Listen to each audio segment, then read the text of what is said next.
Comecei a live já. Eu consegui trancar o quarto? É bom.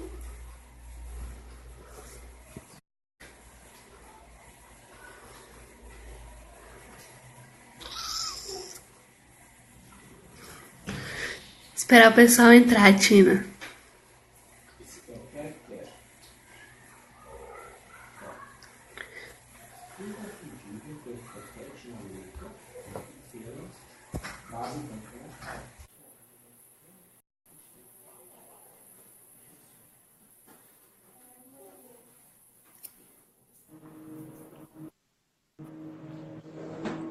Você consegue me ouvir?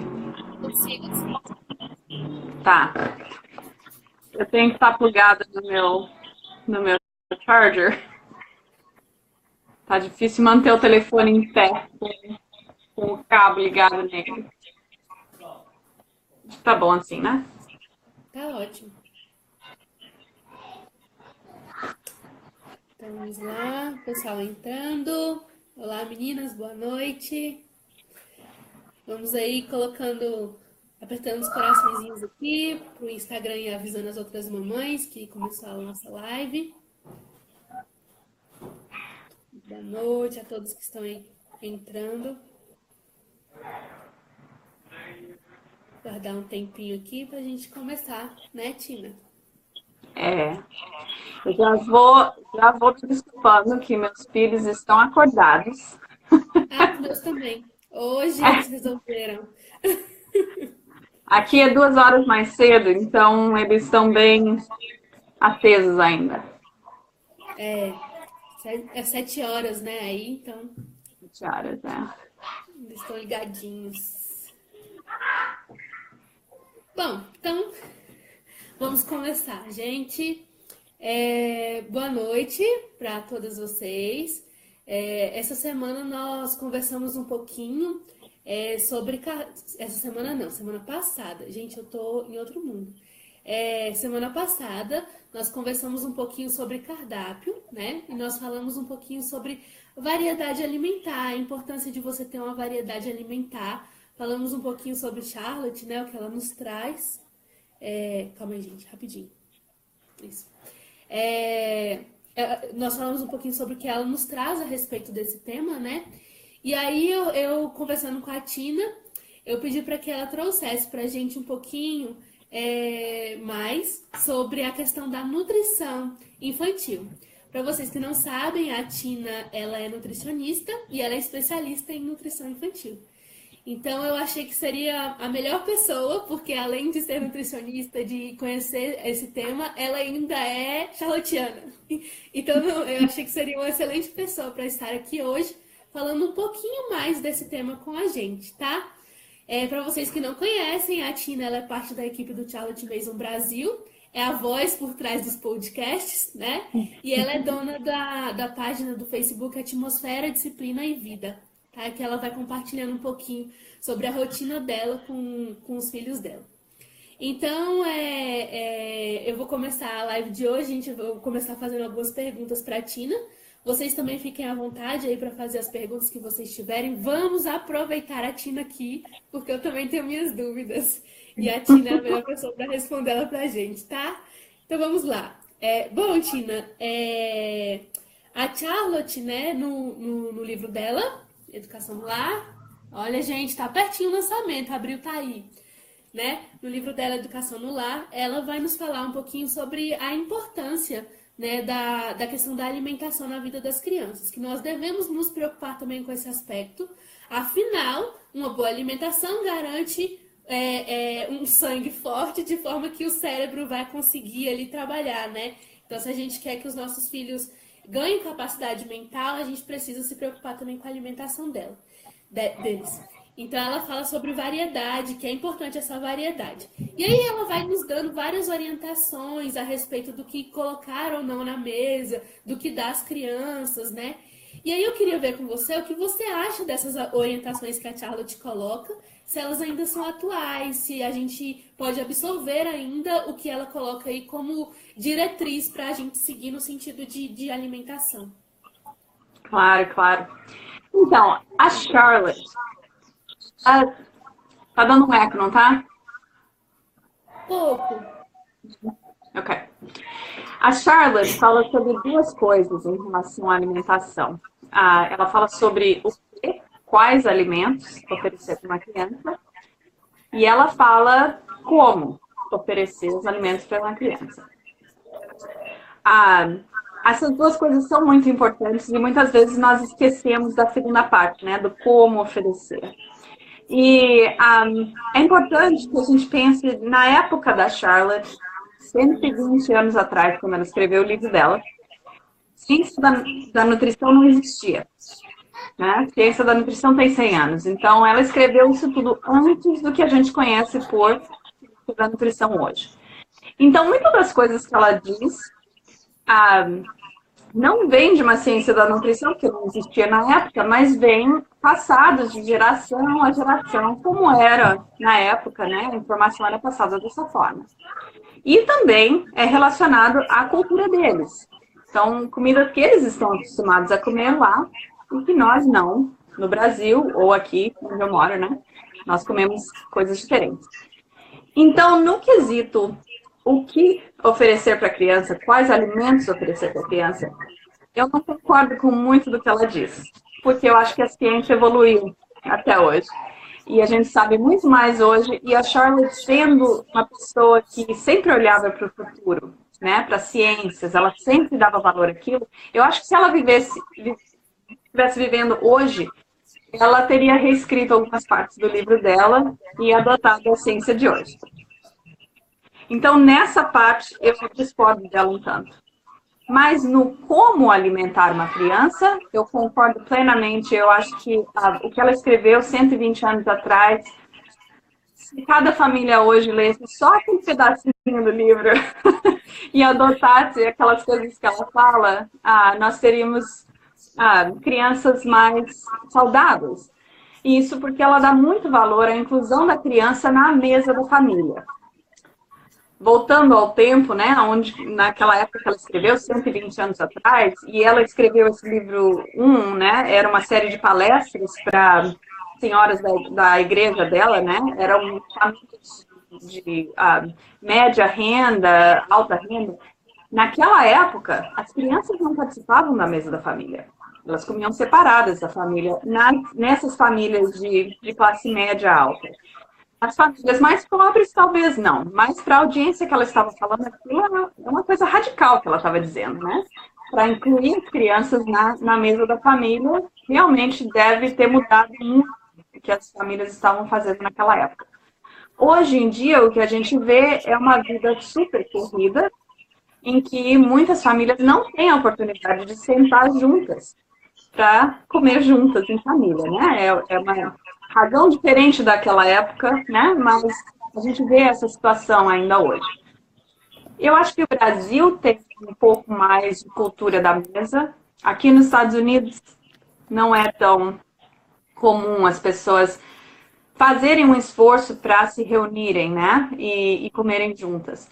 Então, eu acho que ela tem a Charlotte tem uma frase que ela usa, eu acho que no livro 5, que ela diz que muitas carreiras de jovens começaram com uma conversa casual na mesa em família.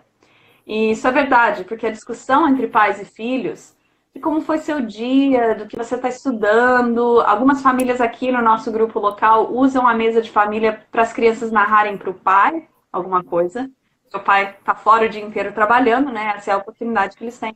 Então, a mesa de família, muitos hábitos são formados ali, e os pais têm a oportunidade de servir como exemplo, né? De alguém que está comendo uma alimentação saudável também. Aqui onde eu moro tem uma cultura horrorosa de fazerem comida diferente para a criança. A criança come a batata frita e não sei o quê, e o adulto come, né, o prato.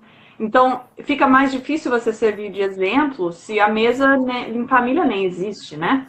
Então, a criança come lá na frente da TV o prato dela, o adulto come mais tarde e não existe o exemplo. Então, sentarmos juntos como família e comermos do mesmo alimento, na minha família, é uma das coisas mais importantes do dia que a gente faz, né? Então, eu acho que a Charlotte concordaria que essa ainda é a ciência de hoje. Eu trabalhei muito tempo em clínica, com consultas com famílias que estavam com problemas com a alimentação da criança, né? E a minha área de especialidade na época era competência alimentar. E a competência alimentar, a parte dela vem do exemplo dos pais. Sem a mesa em família, a gente não tem o exemplo. Então, eu acho que ela está bem certa no que ela diz quando ela explica a importância dessa alimentação em família. A Charlotte, ela também aborda a questão de ter uma mesa bonita, de você realmente colocar a mesa, né? Pôr a mesa e as crianças estarem ali dispostas em volta da mesa com a família, ajudarem nesse momento também, né? Então, eu acho que isso aí também é muito importante pra gente. E pra gente ter realmente essa alegria, né, de estar sentado com os nossos filhos e partilhando com eles ali o dia da gente, o dia deles, né? Aqui em casa, mesmo o momento na mesa é um momento de muita conversa. A Catarina gosta de falar, e aí é o momento que ela conta tudo aqui pro pai dela, que é o momento que ele está conosco, né? Quando ele chega no trabalho. Então, assim, ela gosta muito desse momento e realmente eles se alimentam bem melhor. Aliado a isso, eu conheci um método de alimentação, quando a Catarina ainda era bebê, quando eu estava estudando Introdução Alimentar, que é o BLW, né? E aí eu queria que você falasse um pouquinho sobre ele, porque ele aborda muito isso, a questão da criança estar na mesa, né, junto dos pais, comer a mesma comida que os pais estão comendo. Porque eu acho que essa cultura de fazer uma comida diferente para a criança vem daí, né? Desde bebê a gente começa a fazer aquela comidinha separada. Então, assim, essa questão de envolver as crianças aí na mesa com os pais e de dar autonomia para a criança comer também, né? Exato. Sabe que os meus 2 meninos, eu usei BLW com eles. E eles são ótimos. São boa boca, os dois. Aqui também. Mas na época eu nem conhecia a Charlotte. Quando eu comecei com o meu mais velho, né? Eu nem pensava em fazer homeschool, não sabia quem era a Charlotte Mason. Mas quanto mais eu estudo a Charlotte, mais eu vejo as coisas similares entre o método Baby Led Weaning, né, o BLW, e o que a Charlotte diz, que a criança nos primeiros anos de vida aprende por via dos sentidos. E a alimentação, quando passa do leite materno, ou se a família usa fórmula, quando passa do líquido para o sólido, por volta dos 6 meses, é um ensino, é uma coisa que a criança tem que aprender. São coisas novas, que ela não está acostumada, né? A comida sólida ela nunca teve antes. Então, se nós olharmos esse aprendizado da alimentação como qualquer outro aprendizado na educação dos nossos filhos, o que é que a Charlotte diz? Comece pelos sentidos, com coisas materiais que a criança possa manipular, né, ela mesma, respeitando que a criança é uma pessoa e que vão ter coisas que ela vai gostar, outras que ela não vai, né? A Charlotte diz, a criança é eclética. Ela é eclética nos estudos, quando ela ouve um capítulo de um livro e narra 2 ou 3 coisas somente e não todo o que tinha acontecido naquele capítulo. Ela é eclética, ela pegou aquilo que ela precisava na hora ali, né?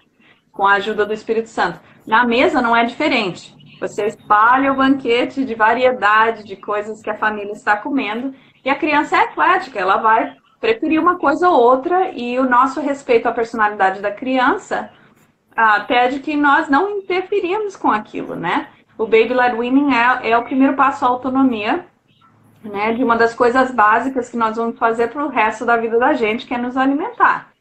Então, a competência alimentar, que é a área de estudo que eu tenho a especialidade, né? A competência alimentar e alimentação intuitiva, são as 2 áreas, né, que vão juntas. Competência alimentar é mais infantil, alimentação intuitiva é mais para o adulto.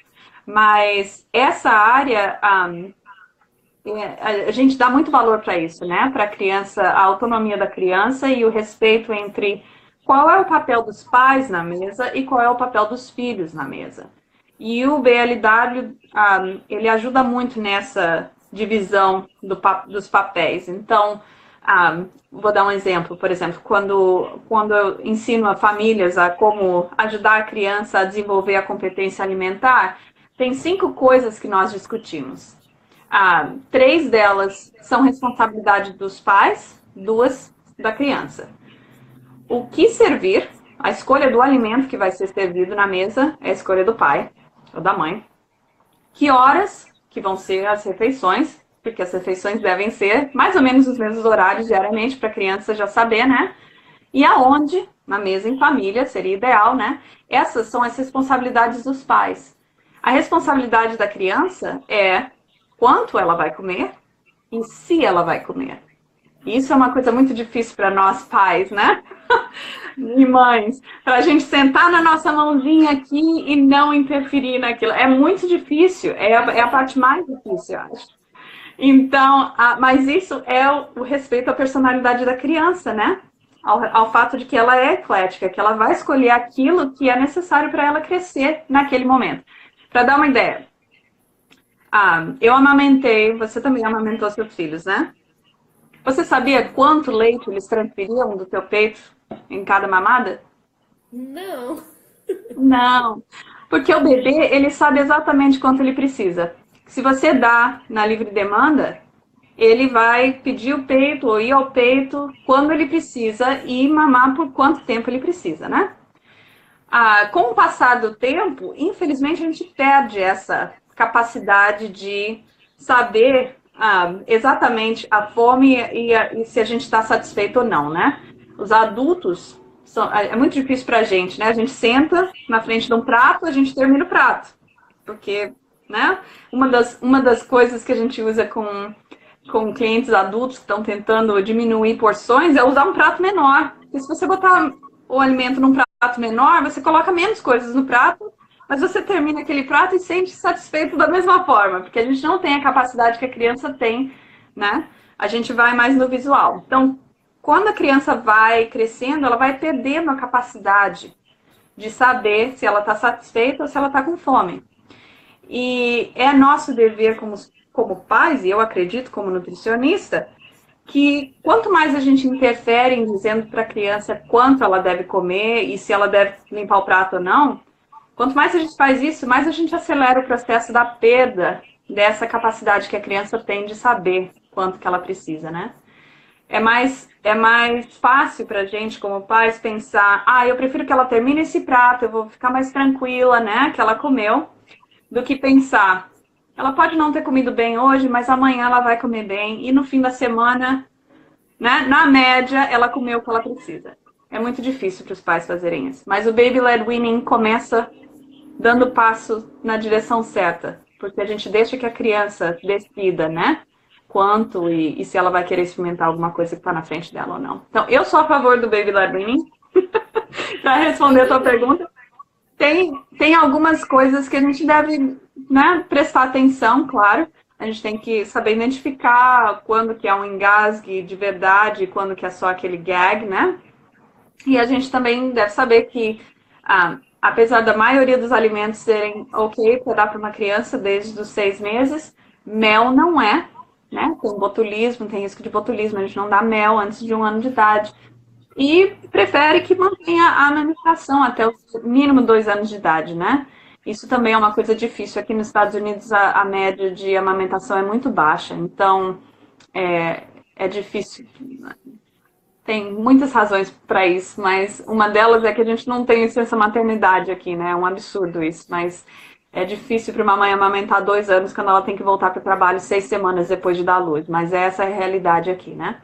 Então, mas é isso, Baby Led Weaning, a gente aprendendo mais sobre o que a gente deve tomar cuidado e sabendo, né, se a criança, por exemplo, alguns bebês aos 6 meses precisam de uma fonte de ferro mais alta. Isso tem a ver com a mãe teve anemia durante a gravidez, ela teve um parto normal, ela tem vários fatores, né, que levam um bebê aos 6 meses precisar de um pouco mais de ferro ou não. Os meus filhos não precisavam, porque eu não tive anemia, eu tive parto em casa, a gente não cortou o umbilical logo, né, deixou ele até o sangue todo entrar na criança. Então, o nosso nível de risco de anemia foi muito baixo para os nossos filhos e eu pedi que o médico testasse, né, aos 6 meses e aos 9 meses e estava normal. Então eu não precisei ficar de olho no negócio de oferecer carne, porque carne não é uma coisa que uma criança de 6 meses consiga, às vezes, pegar com a mãozinha, né? É mais difícil. Uma fruta, uma verdura é mais fácil começar, né? No BLW. Então, ficando de olho nessas coisas e sabendo das precauções, eu acho que é a melhor maneira de introduzir alimentos sólidos para uma criança de 6 meses. Aqui em casa também foi um método que, assim, fez toda a diferença. Eu gostei muito, né? E os dois aí, BLW, aqui também não precisou suplementar ferro, porque foi mais ou menos as mesmas condições, né? Que você teve, parto em casa, campeamento tardio do cordão, tudo isso, então não precisei suplementar também. E, assim, é uma maneira muito, eu achei muito legal no sentido da criança desenvolver também um prazer, né, por comer, pelo alimento. Não é aquele negócio forçado que você enfia um negócio goela abaixo do menino e ele engole ali forçado, né? Então ela ganha, já nos primeiros anos ela vai ganhando essa capacidade, né, de ter aquele momento como um momento prazeroso e não como um momento ali de tortura, né? Que as mães da gente faziam muito isso, segurar o menino e colocando mingau assim, ó. Agora imagina se você está segurando a criança e dando uma colherada na boca dela, você está perdendo uma oportunidade maravilhosa de servir como exemplo. Porque você está com as duas mãos ali, trabalhando em outra coisa e não se alimentando, servindo de exemplo. Uma das coisas que eu noto com famílias que... Eu já fiz várias palestras sobre BLW e várias famílias me dizem isso, que uma das coisas que elas notaram é que uma vez que a criança começa no BLW, a família inteira começa a comer melhor.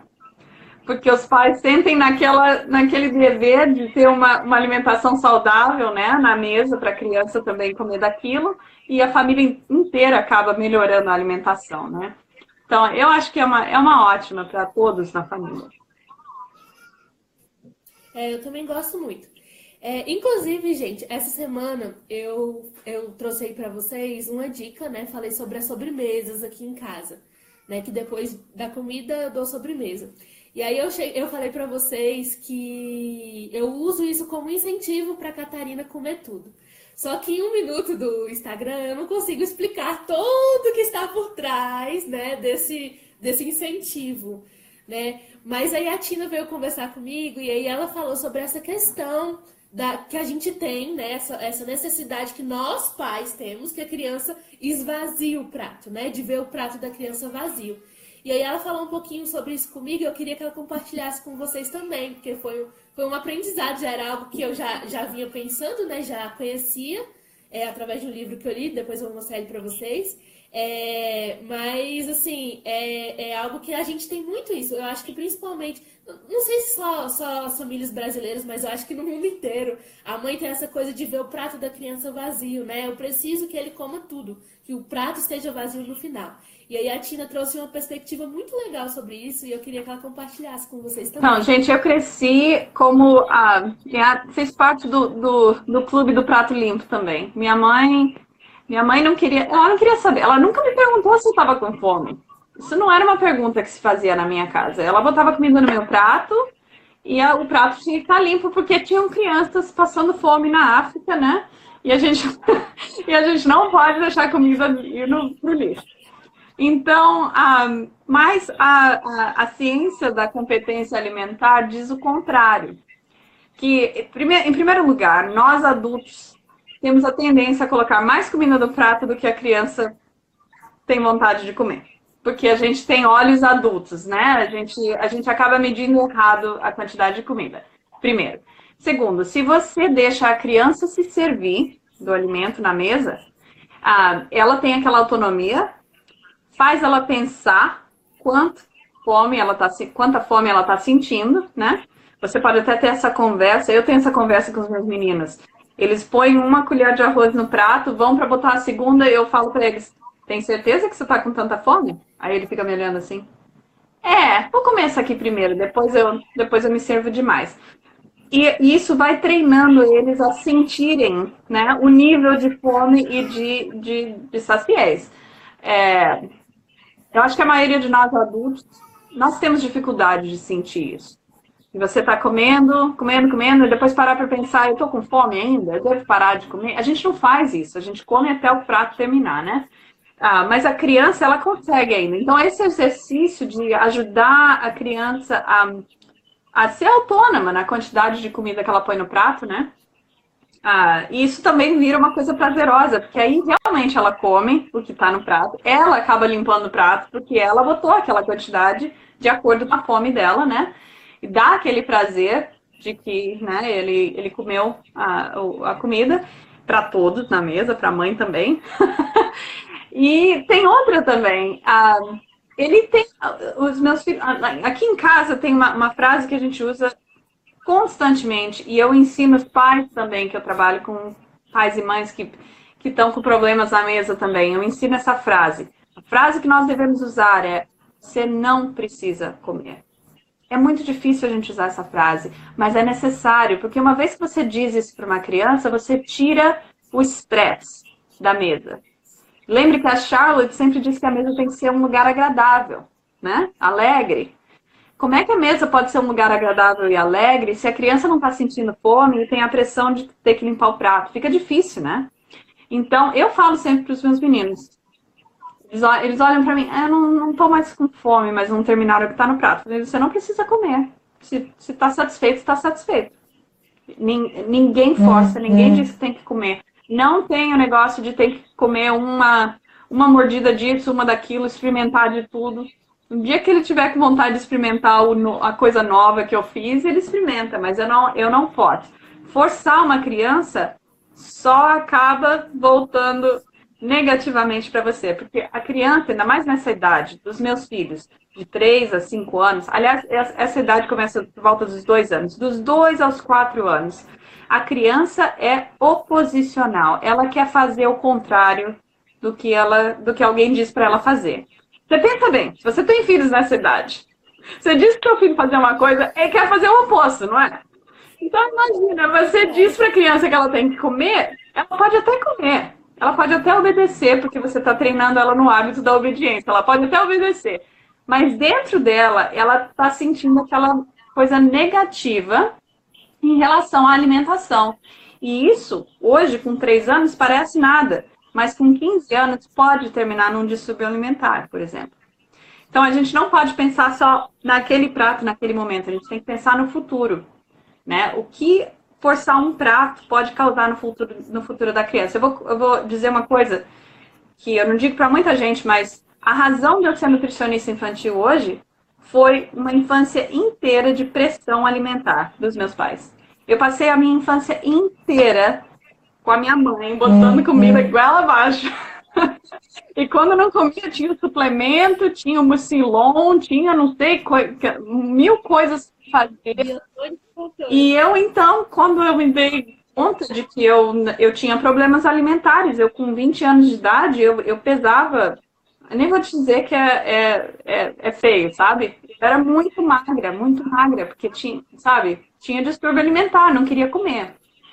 E eu comecei a perceber que se eu estudasse mais sobre nutrição, talvez eu desenvolvesse uma relação mais saudável com a alimentação, né? E no estudar da nutrição, eu me dei conta, não, eu quero ser mesmo nutricionista infantil, porque algum dia eu quero falar com a minha mãe sobre a minha infância e falar para ela que as coisas não eram bem dessa forma. E a minha mãe, nós temos uma relação ótima, e eu digo isso para ela. Ela vem aqui em casa visitar, ela vê os meus meninos comendo e ela diz, é mesmo. Eu acho que do teu jeito é mais fácil. Os meninos realmente são bons na mesa. Esse negócio da gente não forçar a criança enlouquece as vovós, né? Mas, aqui em casa, nossa. Vó italiana, então... Aí que enlouquece mesmo. Aqui em casa, nossa, minha mãe, minha sogra, elas vêm que come bem, que come de tudo. Mas elas meio que ficam naquela aflição, né? Nossa, ele não vai comer tudo, não. Você vai deixar ele deixar no prato. Esse menino não come nada, não vai comer nada. Eu, calma, olha, tá aí grande, saudável, forte, crescendo, né? Não precisa se preocupar. tá correndo tudo bem, né? Então, é realmente isso, essa questão da gente não ter essa neura, né? De querer que o menino coma tudo. E aí, quando eu falei pra vocês sobre a sobremesa, de às vezes esperar que a Catarina coma tudo, é porque aqui eu coloco, na verdade, eu sempre coloco um pouquinho menos. Eu tô começando a prática, que a Tina falou, de colocar ela pra colocar a comida no prato, né? Mas ela ainda tá ali meio escorregando aí, eu tô tentando ajudar ela a melhorar. Mas eu sempre coloco menos, tá? Tem dia que ela pede, mamãe coloca pra mim, aí eu coloco. Eu sempre coloco menos do que ela come. Então, geralmente, ela come aquilo que tá no prato e às vezes até pede um pouquinho mais. E aí que eu falo, né? Não, aí ela tem a sobremesa como o brinde dela ter limpado o prato. Vamos E era dizer aquilo assim. que a gente estava conversando, é que a sobremesa como brinde põe a sobremesa num pedestal. E a comida é aquele desafio que ela tem que passar por aquilo, entendeu? Para chegar no pedestal, naquele brinde, né? Então, aqui em casa, por exemplo, a gente não usa, eu e meu marido, nós não falamos sobre algum alimento como uma coisa boa para você ou ruim para você. Açúcar não é ruim. A batata frita não é ruim. Fruta não é bom, saudável. A gente não usa essas coisas porque eu não quero que os meus filhos cresçam com esse estresse de que algumas coisas são saudáveis e outras não, porque isso causa problemas também. Porque, vamos ser sinceros, todo mundo gosta de chocolate, sobremesa, né? E nem todas são saudáveis, né? Como a gente põe o rótulo de saudável. Só que uma pessoa saudável vai muito além do corpo saudável. A mente tem que ser saudável, né? O espírito tem que ser saudável e o corpo tem que ser saudável. É a definição de wellness, né? Aqui nos Estados Unidos tem essa palavra wellness que eles usam. Wellness é body, mind, spirit. Se alguma coisa que você está fazendo para alcançar um corpo saudável acaba atropelando a mente saudável, quer dizer, quando você olha para o chocolate você tem aquele sentimento de culpa, você não é uma pessoa saudável. Você pode ter até um corpo dentro do peso lá que o mundo diz que tem que ser, mas você não é uma pessoa saudável se você tem uma relação negativa com um alimento, qualquer alimento. Então, aqui em casa, a gente não usa esse tipo de rótulo, né? Eu falo para os meus filhos que algumas coisas a gente come com mais frequência, né? Porque são alimentos que nos dão mais variedade de coisas boas para a gente crescer. E outros a gente não come com tanta frequência, porque não oferecem tanta variedade de coisas boas, mas a gente ainda come eles porque tem a alegria, né, envolvida nisso. Então, a sobremesa, o brigadeiro, aquelas coisas, a gente não tira nada completamente da dieta deles, mas a gente tenta ensinar para as crianças que nada é proibido, mas algumas coisas devem ser, né, consumidas com mais frequência. Então, Aprender a dosar, dosar, né? isso aí. O ser humano tem uma condição horrorosa de se adaptar, de querer ir aos extremos, né? Então, ou você não se importa nada com saúde, né? Não tá nem aí, ignora tudo, come o que quer, ou você elimina 100% de tudo que a mídia está dizendo que é horroroso para viver uma vida saudável. E as pessoas têm dificuldade em viver né, naquela moderação, naquele meio termo. Eu acho que a Charlotte Mason era uma pessoa que gostava de meio termos. E ela não era radical com muitas dessas coisas, né? Aliás, algumas coisas que ela dizia pareciam radicais naquela época, hoje em dia não é meio moderado pra gente, mas eu acho que essa capacidade de não ver terrorismo, né, no alimento, é muito importante para a gente ensinar para os nossos filhos, para que eles não tenham problemas depois, mais tarde. Porque, olha, quando eles crescerem e tiverem a nossa idade, o terrorismo vão ser em outras coisas que eles comeram hoje em dia, a gente achando que era saudável. Eu tô te dizendo, porque é assim. Ovos, no passado, era horroroso. Depois ficou bom, aí fica horroroso de novo. Cafeína, a mesma coisa. Essas coisas mudam tanto que você não quer tirar alguma coisa completamente da dieta da criança, para a criança depois querer comer aquilo o tempo todo, porque é isso que acontece quando a gente tira uma coisa completamente da dieta, né? A gente quer comer mais daquilo. Quer comer, chama E atenção. cria aquela negatividade, porque minha mãe não deixa, ou sei lá, entendeu?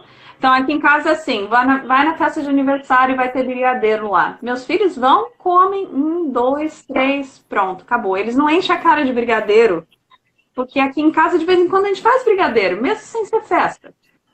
Então não é uma coisa absurda para eles, entendeu? Não está fora do limite. Então eles sabem se regular melhor, porque eles não têm aquele estresse de, se eu não comer agora na festa, eu não como mais, porque minha mãe não faz em casa, entendeu? Dar um pouquinho de liberdade para eles é importante para eles exercerem aquela autonomia, aquela competência alimentar, que para mim é o foco do meu trabalho com os meus meninos em termos de alimentação. É que eles virem adultos competentes, sem culpa, sabe, sem virar doido de saúde, assim, que eu acho que passa dos limites às vezes. O mundo de hoje está passando dos limites um pouquinho. Tá, e essa era a minha próxima pergunta, que é o que você acha dessa onda aí de super saudável, né? Então eu vejo muitos blogs sobre alimentação infantil que falam: não pode comer açúcar, não pode comer glúten, não a lactose, faz iogurte de inhame para o seu filho, pizza de brócolis, essas coisas assim que a gente acha horroroso, mas a gente quer enfiar na goela abaixo das crianças. Então, assim, o que você acha dessa onda? Eu acho que você meio já falou aí, mas colocar certos alimentos como vilão, né? Farinha branca, pão, açúcar, nossa, tudo que tem açúcar é horrível. O que você acha disso, dessa onda aí que oprime, né, a gente, assim, oprime a cabeça das mães também. Nossa, eu tenho que alimentar o meu filho e ainda tenho que me preocupar com tudo isso, né? Com todas essas coisas que eu não tenho como... que eu não posso dar para ele, não posso dar açúcar, então eu tenho que comprar o biscoito especial do açúcar especial da montanha do Himalaia. E tudo é tipo aquela alimentação muito cara e você fica com isso na cabeça, né? E a gente fica preocupada e acaba que eu acho que a gente até chega a desandar um pouquinho aí nessa questão dos nutrientes, né? De dispor uma alimentação variada, porque a gente fica dando só aveia. Olha, tem uma frase aqui. Primeiro, se a minha avó italiana ouvisse pizza de brócolis, eu acho que ela ia voltar do mundo do além para bater na minha cabeça com a bengala dela. Mas a cultura à parte, porque eu acho que muitas dessas coisas mexem com a cultura da gente, que é uma coisa importante, né? Eu faço macarrão em casa e eu sempre falo para os meus meninos que a minha avó fazia macarrão no sábado à noite, enrolava o macarrão, deixava secar na mesa da cozinha para cozinhar no domingo, porque todo domingo era dia de pasta, a família se reunia, era tradição. E eu não vou perder essa tradição. Claro que eu não faço o macarrão. Qualquer dia eu vou tentar fazer o macarrão eu mesma, mas essa tradição da comida italiana, da parte da minha mãe, família da minha mãe italiana, eu não quero que os meus filhos passem sem conhecer essa tradição, entendeu? Então, a cultura dos alimentos é importante ser mantida. Meu marido é de família alemã, eu vira e mexe faço comida alemã aqui em casa. Eu não sou alemã, mas a comida alemã não é considerada saudável, tá? É bem oleosa, cheia de batata, enfim.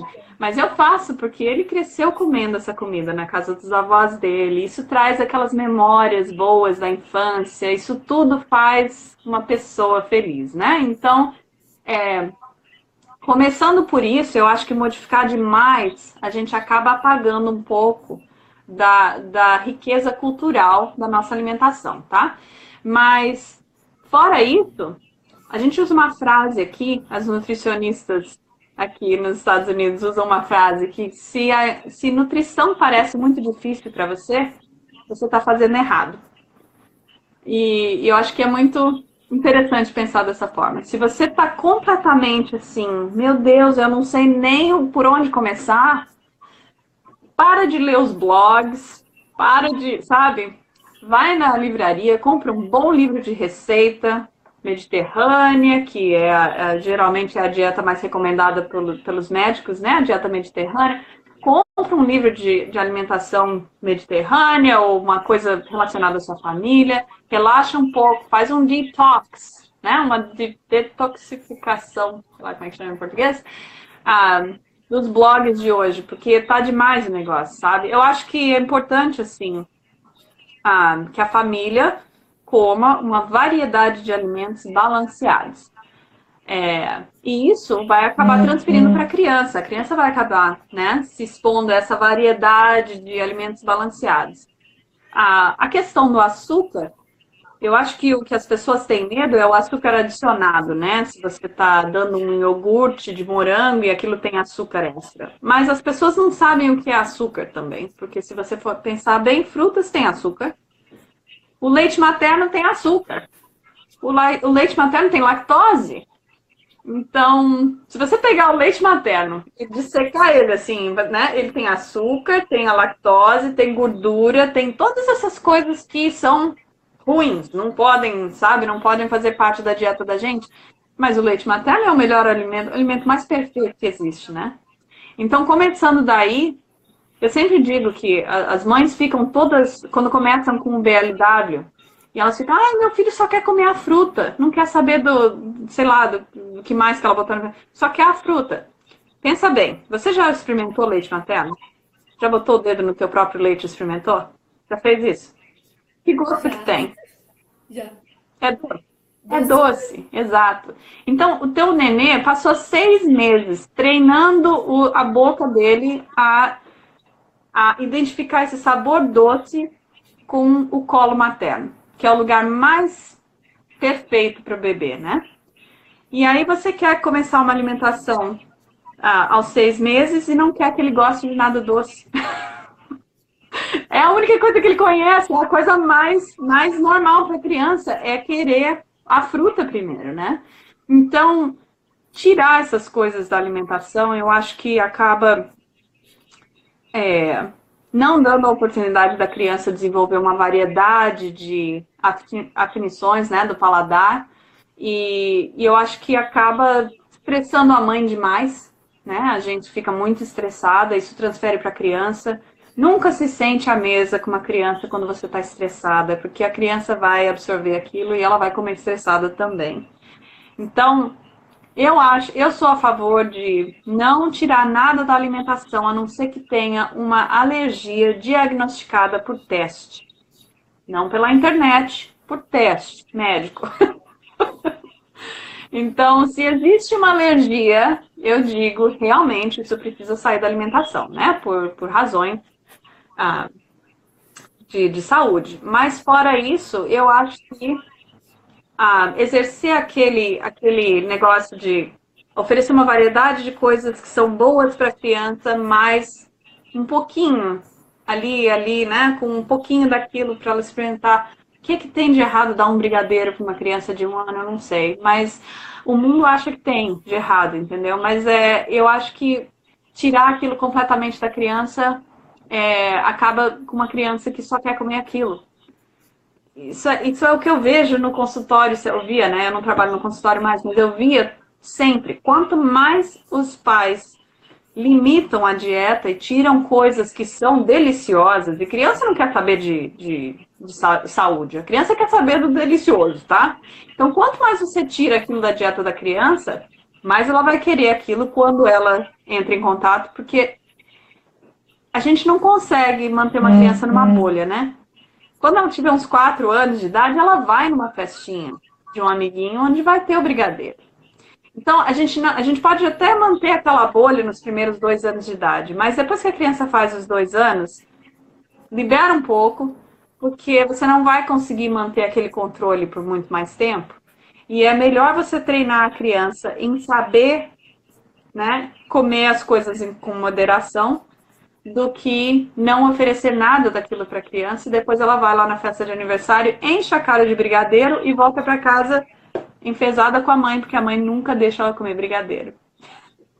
Então, eu sou a favor da variedade. Eu acho que está um pouco demais o negócio da comida saudável, e isso leva a distúrbio alimentar. E a gente está vendo, na área de nutrição, a gente está vendo mais e mais ortorexia, né? Que é a doença da pessoa que... É uma doença mental, né? Uma doença da pessoa que não não tem uma vida social, porque não pode comer com outras pessoas, porque só pode comer aquilo que ela tem em casa e que ela acha que seja, né, saudável. Isso é um problema muito grande. Eu acho que nós vamos ver mais e mais disso. Aliás, eu tenho uma recomendação.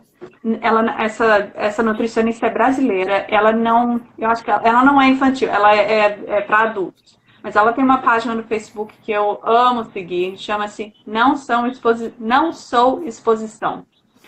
Ela é uma nutricionista que lida com distúrbios alimentares e a especialidade dela é alimentação intuitiva. Muito bom o conteúdo da página dela. Eu sempre sigo, Paola é o nome dela, é muito boa nutricionista. Acho que ela está em São Paulo, se não me engano, ou no Sul, não me lembro. Mas super recomendo. Enfim, era isso que eu queria dizer sobre o que eu acho do super saudável. Eu acho que está passando o limite um pouquinho. Nem 8, nem 80. A gente tem que achar um meio termo. Equilibrar. Equilíbrio é importante aí também nessa questão da alimentação, né, gente? Bom, eu acho que era isso. Você tem mais alguma coisa para falar? Não, só ia falar que hoje é aniversário do meu marido e eles estão me esperando para comer um pudim que eu fiz com leite e açúcar. Ai, delícia. Então aqui vai ter... Tina, deixa eu ver se tem... alguém se machucou aqui. Look at him. Hi. Hi. Se machucou, tadinho. Então é isso. Nós vamos comer um pudim agora, porque isso nos traz alegria. Isso é importante também. Em um dia festivo ainda mais, né? Aí que deve comer mesmo. Isso aí. Né? Tina, pra gente finalizar, a Keila fez uma pergunta aqui. Uhum. Ela tá falando que o bebê dela de 6 meses não aceita nada, nem papinha e nem BLW, só mama no peito. O que ela deve fazer? Continua oferecendo. Ele lembra do respeito de que ele pode querer não comer, né? Se ele vai comer e quanto ele comer é trabalho da criança decidir. O trabalho dos pais é oferecer. Então, eu continuaria oferecendo, servindo de exemplo. Sempre tem um cadeirão da criança na mesa com a família para que você seja exemplo. Porque a criança, eventualmente, ela vai querer te copiar. Ela vai querer fazer o que a mãe está fazendo. E aí ela vai experimentar. Então, eu acho que continuar oferecendo é o jeito de abordar essa situação. O caldeirão aqui fica na mesa lá, gente. Olha lá. Tá vendo? Tá aqui na mesa. O caldeirão do Samuel. Então, pra gente terminar aqui, eu queria fazer uma indicação do livro para vocês. Foi um livro que me ajudou muito. Foi o livro que eu comecei a ler quando eu fui fazer a introdução alimentar da Catarina, tá? Não sei se a Tina conhece, Crianças Francesas Comem de Tudo. Esse livro é muito bom, ele é um livro vivo, viu, gente? Ela vai contando sobre a experiência dela, que ela é americana e ela mudou para a França. E aí ela vai contando a experiência dela de entrar em contato com as famílias francesas e a maneira como eles se comportam em relação à comida, em relação à mesa. E aí ela vai trazendo vários aspectos que fizeram ela mudar a visão dela sobre a comida. E tem muito do que a Tina falou aqui pra gente hoje, tá? Então é um livro bem vivo, ela traz cantigas francesas. É um livro bem legal, assim, de você ler, bem prazeroso, tá? Então eu recomendo pra vocês aí, ó, Crianças Francesas Comem de Tudo. É um livro para adquirir, para ter na prateleira, tá? Então, obrigada, Tina, pela sua presença aqui, por ter disponibilizado esse tempo. No dia do aniversário do seu marido, você está aqui com a gente. Muito obrigada por estar aqui e espero ter ajudado a vocês, né, a pensarem melhor sobre a alimentação, sobre as questões aí de vocês. Eu vou colocar aqui vou colocar vou disponibilizar aqui no Instagram para vocês colocarem dúvidas e perguntas, tá? Aí vocês coloquem aí, qualquer coisa que eu não souber, eu pergunto pra Tina. Tá bom, gente? Obrigada.